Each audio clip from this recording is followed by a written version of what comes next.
안녕하세요. 주식맘사TV입니다. 7월 4일 월요일 오늘의 종목 리뷰 및 내일의 관심 종목에 대해서 말씀드리겠습니다.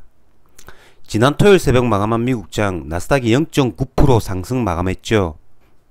자, 오늘 같은 경우에는 나스닥이 독립기념일로 휴장이죠. 자, 그렇기 때문에 오늘 아시아 증시 모습이 중요했는데요. 니케이 같은 경우에는 지난 토요일 미국장 반등에 따라서 0.84 이렇게 반등을 해 주었습니다. 자, 하지만 대만 과권지수 같은 경우에는 오늘도 하락이 나왔습니다. 0.88% 하락이 나왔고요. 윗꼬리가 좀 길게 달리긴 했지만 이전 4거래일 동안 계속 이렇게 음봉이 나오면서 하락하던 걸 멈춰 주었다는 거죠. 자, 오늘 우리나라 코스피 같은 경우에는 장중 한때 2276포인트까지 하락을 했습니다. 하지만 오후에 이렇게 저가 매수세가 들어오면서 아랫꼬리를 만들었다는 거죠.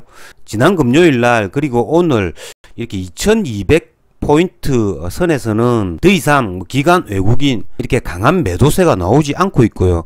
지금 현재 일봉 차트를 봐서는 이런 2300선 이 자리가 저점이 아닌가라는 그런 생각이 듭니다. 하지만 내일 또 미국 나스닥 선물이 중요하겠죠. 내일 우리나라 장중에 미국 나스닥 선물이 좋지 않다면 2270포인트 이 자리 깨뜨리고 다시 이렇게 하락을 할 수도 있다라는 겁니다.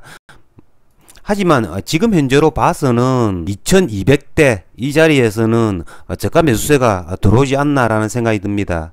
그도 그럴 것이 오늘 수급을 보시면 코스피에서 기관이 3천억 원어치 이렇게 순매수를 했습니다. 물론 금융투자가 매수를 했지만 지난번 6월 23일 이 저점에서도 금융투자가 매수를 하면서 이렇게 100포인트 이렇게 반등을 시켜준 바가 있죠. 오늘 외국인 같은 경우에는 현물은 이렇게 매도를 했지만 선물에서 이렇게 매수를 했죠. 그렇기 때문에 2300포인트 이 자리는 지금 현재로 봐서는 단기 저점이 아닌가라는 그런 생각이 듭니다만은 하지만 속단을 하기에는 이런 것 같습니다. 그렇기 때문에 내일 한 번 더 나스닥 선물 동향이나 외국인 기관의 수급 상황을 한 번 더 지켜봐야 할 것 같습니다. 자, 그러면 종목 하나하나 보시면서 말씀을 드리겠습니다. 자, 첫 번째 종목은 태양광 관련주들입니다. 자, 오늘 같은 경우에는 기존에 크게 하락하던 삼성전자나 SK하이닉스는 대리어 이렇게 1.6%, 1.8% 상승이 나왔습니다. 하지만 지난주까지 굉장히 강했던 섹터죠. 이 태양광 그리고 풍력 관련주들은 크게 하락하는 모습을 보였습니다. 자, 이런 이유 때문에 제가 지난주 수요일날 OCI를 끌고 가다가 이렇게 매도를 한 까닭입니다. 만약에 장이 이렇게 상승장일 때는 이런 걸 계속 끌고 가도 되겠죠. 하지만 전체적인 장이 이렇게 약세장이기 때문에 이전까지 강했던 이런 섹터조차도 이렇게 순환하면서 이렇게 하락을 하는 경우가 있기 때문에 이렇게 계속 끌고 갈 수가 없다라는 거죠. 자, 하지만 OCI 오늘 수급적 측면에서 보시면 기관 외국인이 이렇게 크게 매도했던 게 아니죠. 기관 같은 경우에는 오히려 15,000주 순매수를 했고요. 외국인만 한 33,000주 이렇게 순매도를 했습니다. 그렇기 때문에 OCI 같은 경우에는 20일 이동평균선 이렇게 살짝 터치하면서 5.24% 하락이 나왔는데요.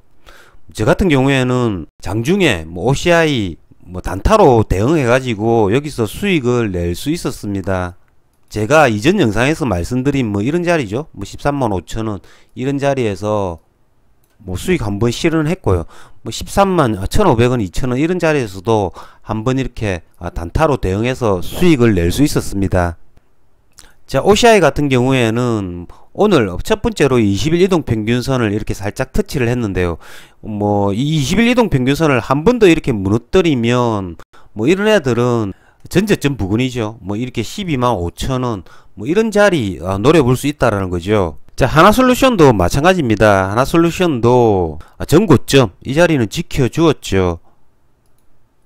자, 하지만 하나솔루션 같은 경우에는 OCI보다는 조금 이렇게 차트상 약한 모습을 보이고 있는 것 같습니다.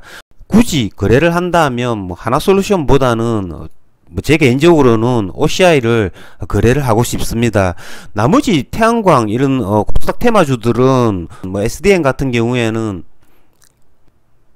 2450원 뭐 전저점 부근이죠. 이런 자리 노려볼 수 있다라는 거죠. 어쨌든 이렇게 이전까지 굉장히 세었던 이런 태양광 풍력 관련주들은 이전까지 이 기간에 매수세가 많이 들어왔고요.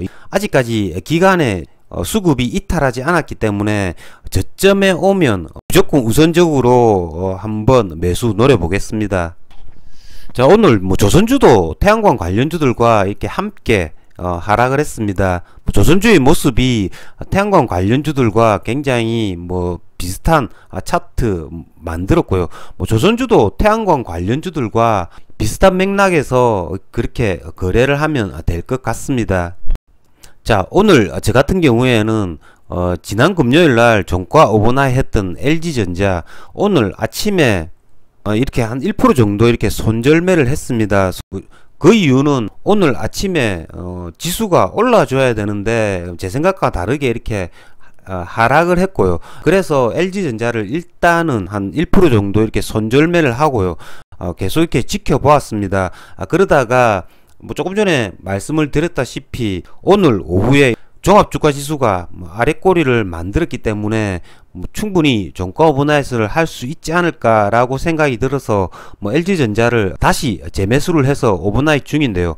오늘 LG전자 같은 경우에는 외국인이 매도를 했지만 기간이 7만주 순매수를 했죠.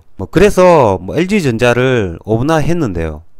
자, 오늘 2차전지 소재주들 같은 경우에는 자, LNF 아랫꼬리 윗꼬리가 달린 이렇게 샛별형의 양봉을 만들었다는 거죠. 이건 제가 조금 전에 종합주가지수 차트 설명을 들으면서 말씀을 드린 부분과 이렇게 똑같다라는 거죠. 코스모 신소재 역시 장중한 때 4%까지 이렇게 하락을 했다가 이렇게 아랫꼬리를 만들었다는 거죠. 하지만 내일은 이렇게 반등을 하지 않을까라는 생각이 듭니다. 만약에 내일 추가 하락을 한다면 저 같은 경우에는 제가 매수했던 물량이 내가 가진 현금의 한 4분의 1 정도밖에 매수를 하지 않았기 때문에 하락을 하더라도 그다지 큰 걱정은 없습니다. 어쨌든 그건 내일 주가의 흐름에 따라서 적절하게 대응을 하면 될 것 같습니다. 자, 구독자 여러분들께서도 내일 거래 잘하셔서 성공 투자 거두시길 기원드리면서 방송을 마치겠습니다.